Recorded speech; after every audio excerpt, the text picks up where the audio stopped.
Okay mga ka-arts, for today's video, magbuhat ta karon og langgam nga dinosaur gamit ang styrofoam.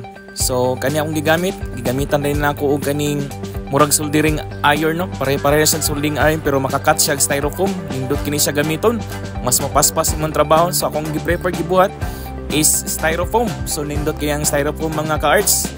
Kay makuan gyud nimo pare ma 3D gyud nimo ang imong drawing, no, unlike sa papel imong butangan. So karon gi kulayan na nako o orange yellow. So mo gani ang atong giawat na to, no, makita na to sa screen atong awaton ang kanino. So plain na guys, simple king color ani, no, wala man gyud koy mga color nga orange pero ako lang gi-combine ang pula o yellow kay aron makakuha tag orange. Karon akong gikudlitan kay aron makatag siya nindot diri sa ato ang pag ano, kung na mga suga, dali ra kay makita na reflector, makita na to ang shadow, ang kanindot, ang kalalom sa iyang pag-drawing ni inis. So karon magbuhat-butag mata.